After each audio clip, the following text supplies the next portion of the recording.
എല്ലാവർക്കും നമസ്കാരം. Welcome to super notes. 2026 Kerala PSയുടെ ഭാഗത്ത് നിന്ന് വരാൻ പോകുന്ന ഏറ്റവും പ്രധാനപ്പെട്ട ഡിഗ്രി ലെവൽ നോട്ടിഫിക്കേഷൻ ആണ് പഞ്ചായത്ത് സെക്രട്ടറി നോട്ടിഫിക്കേഷൻ. അപ്പൊ ഏറ്റവും പ്രധാനപ്പെട്ട എന്ന് പറഞ്ഞാൽ കേരള PS നടത്തുന്ന പരീക്ഷകളിൽ KAS കഴിഞ്ഞാൽ അടുത്ത ഏറ്റവും പവർഫുൾ ആയിട്ടൊരു പോസ്റ്റ്, ഗസറ്റഡ് ആയിട്ടൊരു പോസ്റ്റ്. ഇപ്പൊ പഞ്ചായത്ത് സെക്രട്ടറി, മുനിസിപ്പൽ സെക്രട്ടറി എന്നൊക്കെ പറഞ്ഞാൽ അധികാര പരിധി അത്രമാത്രം വലുതാണ്. ഏറ്റവും കീഴിലും ഒരു നോട്ടിഫിക്കേഷൻ നമ്മുടെ ലൈഫിലൊക്കെ ഒരിക്കലും മിസ്സാക്കാൻ പാടില്ലാത്തൊരു നോട്ടിഫിക്കേഷൻ. അതായത് ബാക്കിയുള്ള നോട്ടിഫിക്കേഷൻ നമ്മൾ കയറുമ്പോൾ, ബാക്കിയുള്ള എക്സാം ആയിട്ട് നമ്മൾ കയറുമ്പോൾ, ഇവൻ നമ്മളൊരു LD ആയിട്ട് കയറണമെന്ന് സങ്കല്പിച്ചു, മനസ്സിനകത്തൊരു പൂർണ്ണ സന്തോഷം നമുക്ക് കാണത്തില്ല. നമുക്കൊരു ഹയർ ക്വാളിഫിക്കേഷൻ ഉണ്ട്, സോ വീണ്ടും വീണ്ടും നമ്മൾ പഠിച്ചുകൊണ്ടിരിക്കും, മറ്റൊരു പോസ്റ്റിലേക്ക് നമ്മൾ പോകാൻ ശ്രമിക്കും. പക്ഷെ ഇവിടെ അങ്ങനെയല്ല. ഒറ്റ പോസ്റ്റിന് വേണ്ടിയിട്ടുള്ള പ്രിപ്പറേഷൻ ലൈഫ് ടൈം മൊത്തം അതിൽ തന്നെയാണ്. അത്ര നല്ല പോസ്റ്റ്, അത്ര നല്ല സാലറി, അങ്ങനത്തെ ഒരു നോട്ടിഫിക്കേഷൻ വരാൻ പോവുകയാണ്. 2026 നവംബർ മാസം അല്ലെങ്കിൽ ഡിസംബർ മാസം നമുക്ക് നോട്ടിഫിക്കേഷൻ പ്രതീക്ഷിക്കാം. ഈ വീഡിയോയിൽ വരാൻ പോകുന്ന പഞ്ചായത്ത് സെക്രട്ടറിയുമായിട്ട് ബന്ധപ്പെട്ട് എല്ലാ കാര്യങ്ങളും നമുക്ക് മനസ്സിലാക്കാം. അതായത് എന്ന് നോട്ടിഫിക്കേഷൻ വരും, അത് കഴിഞ്ഞ് എന്നായിരിക്കും പ്രിലിംസ് എക്സാം നടക്കാൻ പോകുന്ന, മെയിൻസ് എക്സാം നടക്കാൻ പോകുന്ന, ഇന്റർവ്യൂ എന്നായിരിക്കും, റാങ്ക് ലിസ്റ്റ് എന്ന് വരും, എത്ര നിയമനങ്ങൾ നമുക്ക് പ്രതീക്ഷിക്കാം, എന്താണ് ജോലിയുടെ സ്വഭാവം വരുന്നത്, അങ്ങനെ എല്ലാം A to Z ഫുൾ കാര്യങ്ങൾ നമുക്ക് ഈ സെഷൻ നമുക്ക് മനസ്സിലാക്കാം. അപ്പൊ അതിനു മുമ്പായിട്ട് സൂപ്പർ നോട്ട്സ് എന്ന ഈ ചാനൽ നിങ്ങൾ ആദ്യമായിട്ട് കാണുന്നവരാണെങ്കിൽ ഉറപ്പായിട്ട് സബ്സ്ക്രൈബ് ചെയ്തോ. എന്തിനാന്നല്ലേ, നിങ്ങളുടെ ഭാവിയിൽ വരാൻ പോകുന്ന ഒരു നോട്ടിഫിക്കേഷൻ മിസ്സാക്കത്തില്ല, ഒരു ലാസ്റ്റ് ഡേറ്റ് മിസ്സാക്കത്തില്ല, ഒരു അപ്ഡേറ്റ് മിസ്സാക്കത്തില്ല. എപ്പോഴും എല്ലാ എക്സാമുമായിട്ട് നിങ്ങൾക്ക് അപ്ഡേറ്റ് ആയി നിൽക്കാം. മാത്രമല്ല ഏറ്റവും മികച്ച കണ്ടന്റ് നിങ്ങൾക്ക് ഇവിടെ നിന്ന് കിട്ടിയിരിക്കും. ഓക്കെ, അപ്പൊ നോക്കാം. ഈ കാണുന്നതാണ് കഴിഞ്ഞ notification. Category number 571/2023 category number വരുന്നത്. നോട്ടിഫിക്കേഷൻ വന്നത് 2023 ഡിസംബർ മാസത്തിലാണ് നോട്ടിഫിക്കേഷൻ വന്നത്. അപ്പൊ കേരള PS നടത്തുന്ന ഫോഴ്സ് പരീക്ഷകൾ ഒഴിച്ചാൽ, അതായത് CPO, സബ് ഇൻസ്പെക്ടർ പോലെയുള്ള ഫോഴ്സ് പരീക്ഷകൾ ഒഴിച്ചാൽ ബാക്കി എല്ലാ നോട്ടിഫിക്കേഷൻ വരുന്നത് 3 വർഷത്തിലൊരിക്കലാണ്. അപ്പൊ കഴിഞ്ഞ നോട്ടിഫിക്കേഷൻ 2023 ഡിസംബർ മാസത്തിൽ വന്നു. പുതിയ നോട്ടിഫിക്കേഷൻ നമുക്ക് 2026 നവംബർ ഡിസംബർ മാസങ്ങളിൽ പ്രതീക്ഷിക്കാം. നോക്കുക, സാലറി എത്രയാണ്? സാലറി 51,400 മുതൽ 1,10,300 വരെയാണ് സാലറി വരുന്നത്. ലോക്കൽ സെൽഫ് ഗവൺമെന്റ് ഇൻസ്റ്റിറ്റ്യൂട്ട്സിലെ സെക്രട്ടറി, അതായത് പഞ്ചായത്ത് സെക്രട്ടറി, മുനിസിപ്പൽ സെക്രട്ടറി, അങ്ങനെ വരുന്ന പോസ്റ്റാണ്. അടുത്ത വേക്കൻസീസ് എപ്പോഴും ആന്റിസിപ്പേറ്റഡ് വേക്കൻസി ആയിരിക്കും. നിലവിലെ റാങ്ക് ലിസ്റ്റ് നോക്കുകയാണെങ്കിൽ ഒരു വർഷം കൊണ്ട് 207 അഡ്വൈസ് ആണ് ടോട്ടൽ നടന്നേക്കുന്നത്. അപ്പൊ ഇവിടെ നോക്കുക, ബാക്കി ഡീറ്റെയിൽസിലേക്ക് പോകുമ്പോൾ ഇവിടെ ഏജ് ലിമിറ്റ് എങ്ങനെയാണ്? ഏജ് ലിമിറ്റ് 18 വയസ്സ് മുതൽ 40 വയസ്സ് വരെയാണ് ഏജ് ലിമിറ്റ് വരുന്നത്. പണ്ട് 36 ആയിരുന്നു, ഇപ്പോൾ 40 വയസ്സാണ്. 19 വയസ്സ് മുതൽ 40 വയസ്സ് വരെ. അതായത് നിങ്ങൾ ജനറൽ കാറ്റഗറി ആണെങ്കിൽ അവിടെ ഏജ് ലിമിറ്റ് വരുന്നത് 2/1/1986 ശേഷം ജനിച്ചവർക്ക് അപ്ലൈ ചെയ്യാനായിട്ട് പറ്റും. അത് കഴിഞ്ഞ് OBC ആണെങ്കിൽ 3 വർഷം ഇളവുണ്ട്. 2/1/1983 ശേഷം ജനിച്ചവർക്ക് അപ്ലൈ ചെയ്യാം. SC/ST ആണെങ്കിൽ 5 വർഷം ഏജ് റിലാക്സേഷൻ ഉണ്ട്. 2/1/1981 ശേഷം ജനിച്ചവർക്ക് അപ്ലൈ ചെയ്യാനായിട്ട് സാധിക്കും. ഇങ്ങനെയാണ് ഏജ് ലിമിറ്റ് വരുന്നത്. പിന്നെ ക്വാളിഫിക്കേഷൻ എന്താണ്? Any degree from A valid university. കയ്യിലൊരു ഡിഗ്രി ഉണ്ടോ, നിങ്ങൾക്ക് അപ്ലൈ ചെയ്യാനായിട്ട് പറ്റും. ക്വാളിഫിക്കേഷൻ എനി ഡിഗ്രിയാണ്. അത് കഴിഞ്ഞ് മനസ്സിലാക്കുക. അതേപോലെ എനി ഡിഗ്രി എന്ന് പറയുമ്പോൾ അതിനകത്ത് BTech ഇൻക്ലൂഡഡ് ആണ്, MBBS ഇൻക്ലൂഡഡ് ആണ്, ദെൻ അത് കഴിഞ്ഞ് BAMS ഇൻക്ലൂഡഡ് ആണ്, BHSMS ഇൻക്ലൂഡഡ് ആണ്. Any degree from A valid university you can apply.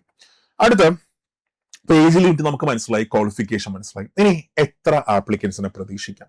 നമ്മൾ കഴിഞ്ഞ നോട്ടിഫിക്കേഷൻ നോക്കുകയാണെങ്കിൽ 4,78,000 ആൾക്കാരാണ് അപ്ലൈ ചെയ്തത്. പക്ഷെ പുതിയതിന് അത്രയും കാണത്തില്ല. കാര്യം നിലവിലെ കമ്പനി ബോർഡസിന്റെ നോട്ടിഫിക്കേഷൻ പോലും 3,90,000 ആൾക്കാർ മാത്രമേ അപ്ലൈ ചെയ്തിട്ടുള്ളൂ. അപ്പൊ നിയർലി ഒരു 3.5 lakh ആപ്ലിക്കൻസിന് നമുക്ക് പ്രതീക്ഷിക്കാം. 3.5 ലക്ഷം ആൾക്കാർ അപ്ലൈ ചെയ്യും.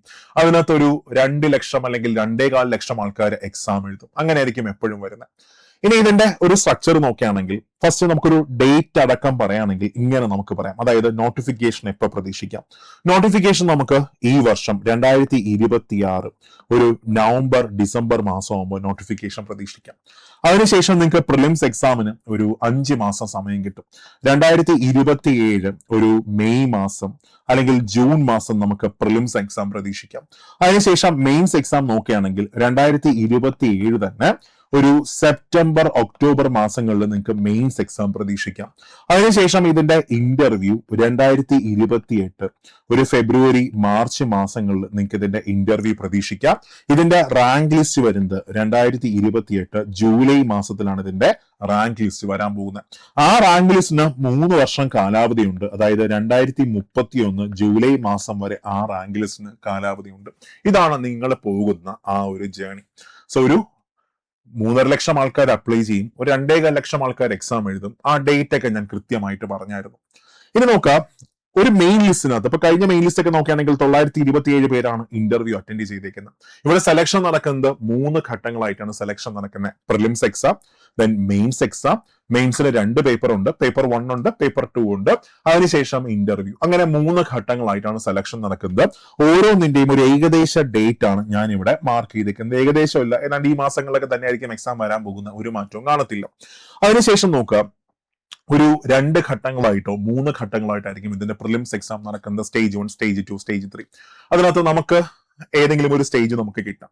കഴിഞ്ഞ പരീക്ഷ നോക്കുകയാണെങ്കിൽ കഴിഞ്ഞ പരീക്ഷയുടെ പ്രിലിംസിന്റെ കട്ട് ഓഫ് 49.73 ആയിരുന്നു.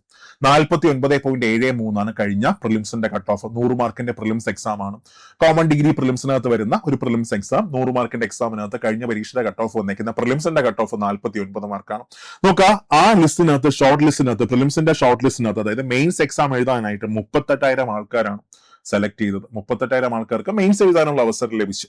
അതിനുശേഷം മെയിൻസ് എക്സാം നോക്കുകയാണെങ്കിൽ 2 ഘട്ടങ്ങളായിട്ടാണ് മെയിൻസ് എക്സാം നടക്കുന്നത്, പേപ്പർ 1 ആൻഡ് പേപ്പർ 2. അപ്പൊ അവിടെ കഴിഞ്ഞ പരീക്ഷയുടെ കട്ട് ഓഫ്, ഇപ്പൊ പേപ്പർ 1 100 മാർക്കാണ്, അത് പ്രിലിംസിന്റെ സെയിം സിലബസ് ആണ്. പേപ്പർ 2 വന്നിട്ട് 100 മാർക്കാണ്, ടോട്ടൽ 200 മാർക്കാണ്. അവിടെ കട്ട് ഓഫ് വന്നേക്കുന്നത് 95.66 മാർക്കാണ് കട്ട് ഓഫ്.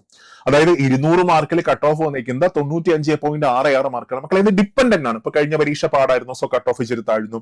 വരാൻ പോകുന്ന പരീക്ഷ ഇച്ചിരി എളുപ്പമാണെങ്കിൽ കട്ട് ഓഫ് കൂടാം, ഡിപ്പെൻഡന്റ് ആണ്. എന്നാലും ഞാൻ ഒരു ആവറേജ് പറഞ്ഞുള്ളൂ. കഴിഞ്ഞ പരീക്ഷയുടെ മെയിൻസിന്റെ കട്ട് ഓഫ് 95.66 മാർക്കായിരുന്നു. അതിനകത്ത് മെയിൻസ് ലിസ്റ്റിനകത്ത് എത്ര പേരെ ഇൻക്ലൂഡ് ചെയ്തത്? 927 പേരാണ് മെയിൻസ് ലിസ്റ്റിനകത്ത് വന്നിട്ടുള്ളത്. 927 ആൾക്കാർ. നോക്കാം, ഇവിടെ പേപ്പർ 1ന്റെ അല്ലെങ്കിൽ പ്രിലിംസിന്റെ സിലബസ് നോക്കുകയാണെങ്കിൽ കോമൺ പ്രിലിംസ് ആണ്. ഇപ്പൊ കഴിഞ്ഞ കമ്പനി ബോർഡ് ടെസ്റ്റിന്റെ പ്രിലിംസിന്റെ സിലബസ്, സെക്രട്ടറി ടെസ്റ്റിന്റെ പ്രിലിംസിന്റെ സിലബസ് എല്ലാം സെയിം ആണ്. അപ്പൊ അവിടെ നോക്കുക, പ്രിലിംസിന്റെ സിലബസ് ഈ കാണുന്നതാണ്. ഹിസ്റ്ററി 10 മാർക്കുണ്ട്. അത് കഴിഞ്ഞ ജോഗ്രഫി നോക്കുകയാണെങ്കിൽ 5 മാർക്കാണ്, economics 5 mark, civics 5 mark, Indian constitution 5 mark, arts sports literature 10 mark, IT 5 mark, science and technology 5 mark, maths 20, English 20, Malayalam 10. ഇതാണ് കോമൺ പ്രിലിംസിന്റെ സിലബസ് ആയിട്ട് വരുന്ന ടോട്ടൽ 100 മാർക്കിനാണ്. ഇതിനാണ് കഴിഞ്ഞ പരീക്ഷയുടെ കട്ട് ഓഫ് 49 മാർക്കായിട്ട് മാറിയത്. അത് കഴിഞ്ഞ് മെയിൻസ് നോക്കുക, മെയിൻസ് 2 പേപ്പർ ആയിട്ടാണ് നടക്കുന്നത്. പേപ്പർ 1 ഉണ്ട്, പേപ്പർ 2 ഉണ്ട്. ഈ പേപ്പർ 1 നോക്കുകയാണെങ്കിൽ നമ്മുടെ പ്രിലിംസിന്റെ സെയിം സിലബസ് ആണ്, വലിയ മാറ്റമൊന്നുമില്ല. History 10 mark, geography 10 mark, constitution 15 mark, life science and public health 10 mark, physics, chemistry, then current affairs. Physics, chemistry 5 mark വെച്ചിട്ടാണ്. Current affairs 15 mark, maths 10, English 10, Malayalam 10. ഇങ്ങനെയാണ് പേപ്പർ 1ന്റെ സിലബസ് വരുന്നത്, മെയിൻസിന്റെ പേപ്പർ 1. ഇനി paper 2 നോക്കുമ്പോൾ അവിടെ Indian polity 15 മാർക്കാണ്. അതായത് വലിയ മാറ്റമൊന്നുമില്ല, നേരത്തെ പഠിച്ച സാധനം. എക്കണോമിക്സ് വന്നിട്ട് 15 മാർക്കാണ്, ഇന്ത്യൻ എക്കണോമിക് 15 മാർക്ക്. അടുത്ത സ്പെഷ്യൽ ടോപ്പിക്കാണ് വരാൻ പോകുന്നത്. റൂറൽ ഡെവലപ്മെന്റ് ഇൻ ഇന്ത്യ 15 മാർക്കാണ്. ഡെമോക്രാറ്റിക് ഡീസെൻട്രലൈസേഷൻ 15 മാർക്കാണ് വരുന്നത്. ഡീസെൻട്രലൈസ്ഡ് പ്ലാനിംഗ് 12 മാർക്കാണ്. Concept of grass root level development 12 മാർക്കാണ്. Then urban governance 8 mark, e governance 8 mark. ഇങ്ങനെയാണ് പേപ്പർ 2ന്റെ സിലബസ് വരുന്നത്. അപ്പൊ നോക്കുക, ഇവിടെ പേപ്പർ 1 മെയിൻസിന് 100 മാർക്കാണ്, ഇവിടെയും 100 മാർക്കാണ് വരുന്നത്. ടോട്ടൽ 200 മാർക്കാണ്. ഇതിനാണ് cut off 95 mark cut off വന്നേക്കുന്നത്. ഇങ്ങനെയാണ് സിലബസ് വരുന്നത്. മാർക്ക് ഡിസ്ട്രിബ്യൂഷൻ വരുന്നത് ഇങ്ങനെയാണ്. അതിനുശേഷം നോക്കുക, നെക്സ്റ്റ് വരുന്നത് എത്രത്തോളം നിയമനങ്ങൾ നമുക്ക് പ്രതീക്ഷിക്കാം. നിലവിലെ റാങ്ക് ലിസ്റ്റ് നോക്കുകയാണെങ്കിൽ നിലവിലെ റാങ്ക് ലിസ്റ്റ് വന്നേക്കുന്നത് 31 ജൂലൈ 2025 നിലവിലെ റാങ്ക് ലിസ്റ്റ് വന്നേക്കുന്നത്. 31 ജൂലൈ 2025. അതായത് ഈ റാങ്ക് ലിസ്റ്റിന് 3 വർഷം കാലാവധിയുണ്ട്. അതായത് 30/7/2028 വരെ റാങ്ക് ലിസ്റ്റിന് കാലാവധിയുണ്ട്. പുതിയ റാങ്ക് ലിസ്റ്റ് 31/7/2028 വരെ. ആ റാങ്ക് ലിസ്റ്റിന് 3 വർഷം കാലാവധിയുണ്ട്. അതായത് 2031 ജൂലൈ മാസം വരെ ആ റാങ്ക് ലിസ്റ്റിന് കാലാവധിയുണ്ട്. നിലവിൽ വരാൻ പോകുന്ന റാങ്ക് ലിസ്റ്റിന് കാലാവധിയുണ്ട്. ഓക്കെ, അപ്പൊ നോക്കുക, നിലവിൽ റാങ്ക് ലിസ്റ്റ് വന്നിട്ട് 1 വർഷമായിട്ടില്ല. പക്ഷെ എത്ര നിയമനങ്ങൾ നടന്നു? 207 അഡ്വൈസ് ആണ് നടന്നേക്കുന്നത്. അപ്പൊ ഞാനൊരു കാര്യം പറയാം, വരാൻ പോകുന്ന, അതായത് 1 വർഷം കൊണ്ട് 207 അഡ്വൈസ് ആണ്. ഇനി അങ്ങോട്ട് കൂടാം, പക്ഷെ വേക്കൻസി ഇനി അങ്ങോട്ട് ഇച്ചിരി പതുക്കെ മാത്രമേ മൂവ് ചെയ്ത് പോകത്തുള്ളൂ. അപ്പൊ വരാൻ പോകുന്ന പരീക്ഷയ്ക്ക് അല്ലെങ്കിൽ വരാൻ പോകുന്ന നോട്ടിഫിക്കേഷനകത്ത് ഇത്രത്തോളം വേക്കൻസി നമുക്ക് പ്രതീക്ഷിക്കാൻ പറ്റത്തില്ല. ഒരു 150 വേക്കൻസി, ഒരു 200 വേക്കൻസി, 150 വേക്കൻസി, അതായിരിക്കും ഒരു ഡീസന്റ് ആയിട്ട് വരുന്നത്. അപ്പൊ അതിനകത്ത് 150ൽ ഒരാളാവുക എന്ന് പറഞ്ഞാൽ വലിയ പാടുള്ള ഒരു സംഭവമൊന്നുമില്ല. നമ്മളിപ്പോ UPSC എടുക്കുകയാണെങ്കിൽ അവിടെ കോമ്പറ്റീഷൻ എങ്ങനെയാണ്? KS എടുക്കുകയാണെങ്കിൽ KS എത്ര അഡ്വൈസ് ആണ് നടക്കുന്നത്? അതേപോലെ തന്നെ ഇപ്പോൾ കേരള അഡ്മിനിസ്ട്രേറ്റീവ് ട്രിബ്യൂണൽ എടുക്കുകയാണ്, കാറ്റ് ഒരു 28 അഡ്വൈസ് ഒക്കെ ആയിരിക്കും പോകുന്നത്. Assistant director of national savings എടുക്കുകയാണ്, ഒരു എത്ര അഡ്വൈസ് പോകും? 20, 30, മാക്സിമം അത്രയും പോകുന്നുള്ള ഡൗട്ടാണ്. അതേപോലെ ജൂനിയർ എംപ്ലോയ്മെന്റ് ഓഫീസർ, വളരെ കുറച്ച് നിയമനങ്ങൾ മാത്രമേ നടക്കത്തുള്ളൂ. അപ്പൊ അതൊക്കെ വെച്ച് കമ്പയർ ചെയ്യുമ്പോൾ അതിന്റെ ×5 അല്ലെങ്കിൽ ×6 അഡ്വൈസ് ഒക്കെയാണ് ഇവിടെ നടക്കുന്നത്. അപ്പൊ ഒരു ചെറിയ വേക്കൻസി അല്ല, ഏറ്റവും പവർഫുൾ ആയിട്ടൊരു വേക്കൻസി അല്ലെങ്കിൽ ഏറ്റവും പവർഫുൾ ആയിട്ടൊരു പോസ്റ്റ്. അപ്പോൾ ഇത്രയും നിയമനങ്ങൾ നമുക്ക് വരാൻ പോകുന്ന പരീക്ഷയിൽ പ്രതീക്ഷിക്കാം. ഓക്കെ, ഇനി അടുത്ത് നിങ്ങൾക്കിതിന് ഏറ്റവും നല്ല പ്രിപ്പയർ ചെയ്യാൻ ആഗ്രഹമുണ്ട്, അടിപൊളിയായിട്ട് പഠിക്കാൻ ആഗ്രഹമുണ്ട്, അങ്ങനെയാണെങ്കിൽ നമ്മുടെ സൂപ്പർ നോട്ട്സിന്റെ നമ്മുടെ ബാച്ചിൽ ജോയിൻ ചെയ്യാം. നമ്മുടെ സൂപ്പർ നോട്ട്സിന്റെ മിഷൻ 2027 ഡിഗ്രി ലെവൽ ബാച്ചിൽ ജോയിൻ ചെയ്യാം. സൂപ്പർ നോട്ട്സിന്റെ 2000 അല്ലെങ്കിൽ ഈ എക്സാമിന് വേണ്ടിയിട്ടുള്ള ഫസ്റ്റ് ബാച്ചാണ് നമ്മൾ ഇപ്പോൾ സ്റ്റാർട്ട് ചെയ്തിരിക്കുന്നത്.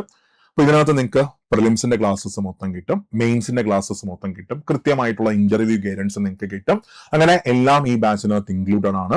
അപ്പൊ അവിടെ എനിക്ക് പറയാനുള്ളത് ഞങ്ങളുടെ കഴിഞ്ഞ റിസൾട്ട്സ് ആണ്. കഴിഞ്ഞ സെക്രട്ടറി അസിസ്റ്റന്റ് ആയിക്കോട്ടെ, അതിനകത്ത് 130-ലധികം കുട്ടികൾ, റെയിൽവേ എക്സാം ആയിക്കോട്ടെ, ഗ്രൂപ്പ് ഡി ആയിക്കോട്ടെ, JEE ആയിക്കോട്ടെ, കേരളത്തിലെ ഏറ്റവും അധികം റിസൾട്ട് ഇത് സൂപ്പർ നോട്ട്സിന്റെ സ്വന്തമാണ്. ഓക്കെ, അപ്പൊ നിങ്ങൾക്ക് ഏറ്റവും നന്നായിട്ട് പ്രിപ്പയർ ചെയ്യാൻ ആഗ്രഹം ഉണ്ടെങ്കിൽ കൂടെ കൂടിക്കോ.